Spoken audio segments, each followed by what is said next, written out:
शाम रात को लेट आते हैं घर पर, तो आप सुबह भी दीप दान कर सकते हैं। जिस तरह से हमने सुबह किया उस तरह से सुबह शाम जो घर पर रहते हैं वो सुबह शाम भी कर सकते हैं दीप दान।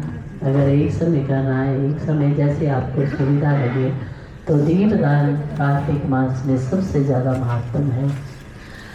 पद्म पुराण के अनुसार कार्तिक मास में भगवान विष्णु के समीप जागना, प्रातः काल ब्रह्म मुहूर्त में स्नान करना, तुलसी जी की सेवा करना, कार्तिक का व्रत रखना और दीप दान करना।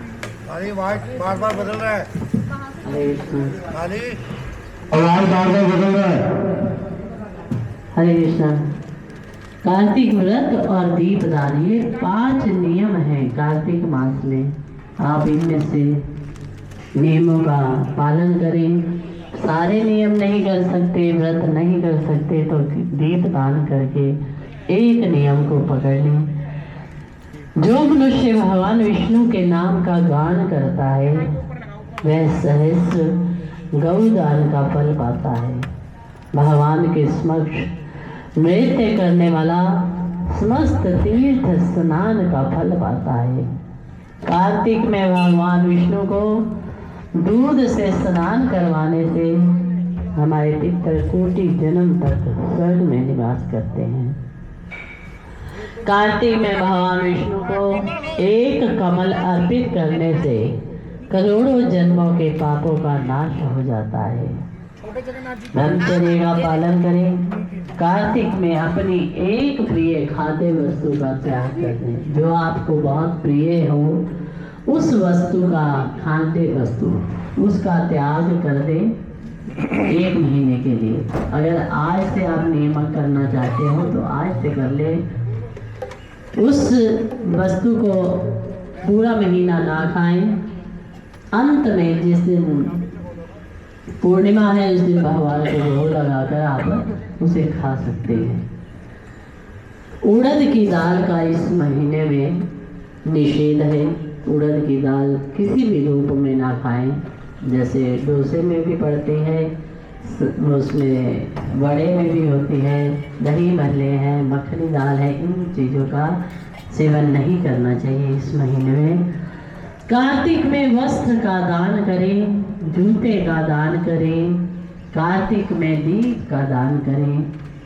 कार्तिक मास में मांस और मदिरा का जो सेवन करता है वो 60,000 वर्ष तक विष्ठा में डालकर सड़ाया जाता है।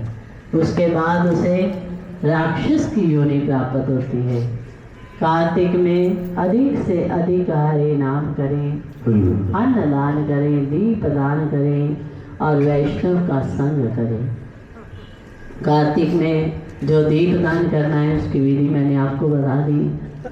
अगर आप रोज दीप दान शाम के समय जितने घर पर मेंबर होंगे जिसने करना हो वो अपना अपना दिया स्वयं जलाकर भगवान के समक्ष इस तरह से आरती की तरह घुमाते हुए उनके आगे ही रख देना है। तुलसी जी पर जो दिया आप जलाते हैं वो अलग से जलाना है। इसे दीप दान कहते हैं। 10वां अध्याय पूरे कार्तिक मास महास्तम की। नारद जी बोले, जो राक्षस पहले देवताओं के डर से पाताल में चले गए थे वे भी जलंधर के आश्रम में आकर पृथ्वी पर रहने लगे। एक दिन जलंधर ने राहु का कटा हुआ शीश देखकर उसका कारण पूछा। तब शुक्राचार्य ने सब कथा कही कि किस कारण समुद्र मंथन करके 14 रत्न देवताओं ने हरण किए और दैत्यों की हार का वर्णन किया। अपने पिता समुद्र का मंथन सुनकर वह बहुत क्रोधित हुआ। घसमर नाम का एक दूत स्वर्ग भेजा। उस घसमर नाम के दूत ने इंद्र की सभा में जाकर कहा, मैं संपूर्ण दैत्यों के स्वामी जलंधर का दूत हूँ। उन्होंने कहा है कि तुमने उनके पिता समुद्र का मंथन करके जो रत्न प्राप्त किए हैं उन्हें शीघ्र वापस दे दीजिए। इतना सुन क्रोधित होकर इंद्र बोले, हे दूत, सागर ने मेरे शत्रु पर्वत को तथा बहुत से दैत्यों को अपने अंदर छुपा लिया था। सागर के पुत्र शंखासुर ने भी वही शरण ली थी। इसी कारण हमने समुद्र मंथन किया। जब दूत ने ये सब समाचार जलंधर को सुनाया, तब क्रोध से कांपता हुआ देवताओं को जीतने का विचार किया उसने। अतः करोड़ों शुंभ निशुंभ आदि सभी दैत्यराज सेना लेकर आ गए। उन्होंने स्वर्ग में नंदनवन पर अधिकार कर लिया। तब देवता भी अस्त्र शस्त्रों से सुसज्जित होकर अमरावती से बाहर निकले और देवता और असुरों का युद्ध प्रारंभ हो गया। दोनों ओर के योद्धाओं के मरने से रुधिर की धारा बहने लगी तथा रणभूमि लाल हो गई। युद्ध में मरे दानवों को मृत संजीवनी विद्या के प्रभाव से शुक्राचार्य ने जीवित कर लिया। तब द्रोणाचल पर्वत की दिव्य औषधियों द्वारा बृहस्पति ने देवताओं को पुनः जीवित देखकर जलंधर ने शुक्राचार्य से पूछा कि हमारे द्वारा मारे हुए देवता फिर जीवित किस प्रकार हो गए। आपकी ये मृत संजीवनी विद्या तो अन्यत्र सुनी ही नहीं गई। तब शुक्राचार्य बोले, बृहस्पति ने द्रोणाचल से दिव्य औषधियाँ मंगाकर देवताओं को पुनः जीवित किया है, इसलिए तुम लोग शीघ्र ही द्रोणाचल को हार लाओ। नारद जी बोले, दैत्यराज यह बात सुनकर द्रोणगिर पर्वत को उठाकर समुद्र में फेंक आया और फिर युद्ध में आ गया। संग्राम में मरे देवताओं को देखकर बृहस्पति जी फिर द्रोणाचल के पास गए, परंतु उन्होंने द्रोणाचल को दैत्य हार ले गए ये देखा। ये जानकर बृहस्पति भय से व्याकुल हो गए। बोले, भागो, ये महादैत्य जीता नहीं जा सकता, क्योंकि ये रुद्र के अंश से उत्पन्न हुआ है। इंद्र के उपद्रव करने से ही वह यह बना है।